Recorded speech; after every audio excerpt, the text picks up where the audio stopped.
ज्या नदीहून आलेलो तो कात्रजचा पूल होता. कात्रजच्या पुलावरती मागच्या बरोबर 19 तारखेला आम्ही आलेलो. ते 19 तारखेला आल्याच्या नंतर मग त्यावेळेस उन्हाळा होता ना, त्यावेळेस पाऊस वगैरे पडलेला नव्हता. तर अर्धी म्हणजे 10%च पुलाचं पाणी होतं. माझ्या मागच्या साईडला तुम्ही आता बघू शकताय ना, ते एवढं पाणी फुल पाणी आलेलं आहे मित्रांनो. हा जो परिसर आहे हा परिसर उजनी धरणाचा परिसर आहे. म्हणजे उजनी धरणाचा फुवट आहे मित्रांनो. मागच्या वेळेस 10% पाणी होतं बरोबर आहे का. आता 70% वरती पाणी गेलेलं आहे इथं. मी तुम्हाला दाखवतोय आता.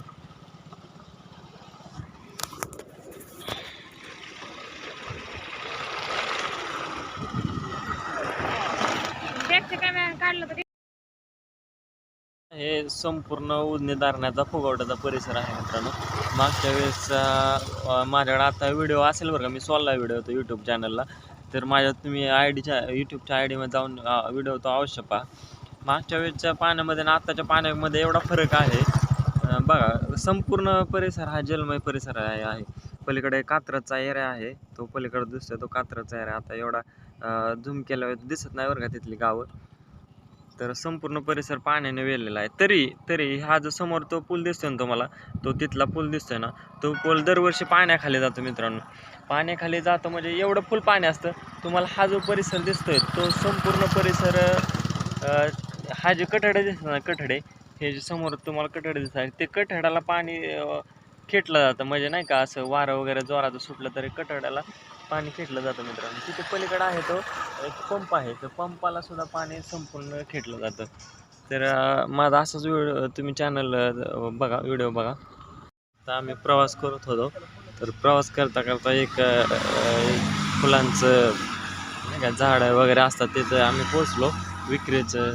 तर तिथं असे खूप आमच्या घराच्या समोर जिथं आम्ही झाडं लावलेले आहेत, अँगेला अडकवले, ते असं खूप छान झाडं आम्ही आता थोड्या वेळात घेऊन जातोय. तर इथे झाडं आम्ही बघतोय कुठली घ्यायची ती.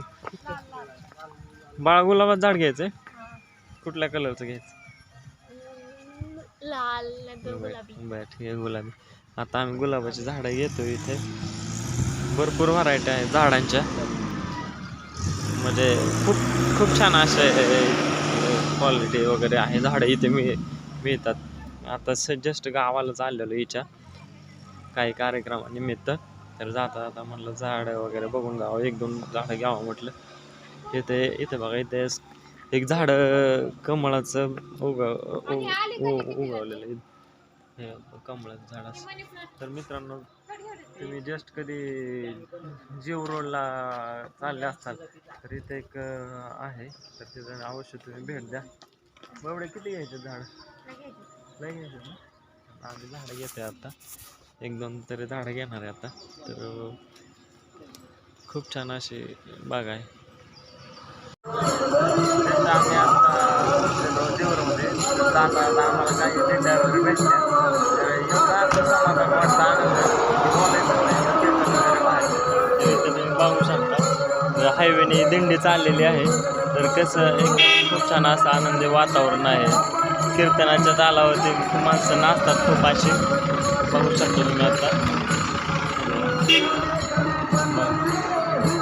म्हणजे आनंद हा वारीतला वेगळाच असतो आनंद, खूप छान असतं. इथे एक दिंडी आलेली आहे छोटीशी, श्री क्षेत्र सिद्धेश्वर देवस्थान गळनिम ते श्री क्षेत्र पंढरपूर पाय दिंडी सोहळा.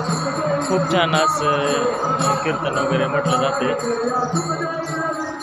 मित्रांनो, तुम्ही अवश्य कधीतरी असा आनंद घ्या, वारीचा फिरण्याचा आनंद वाटतो.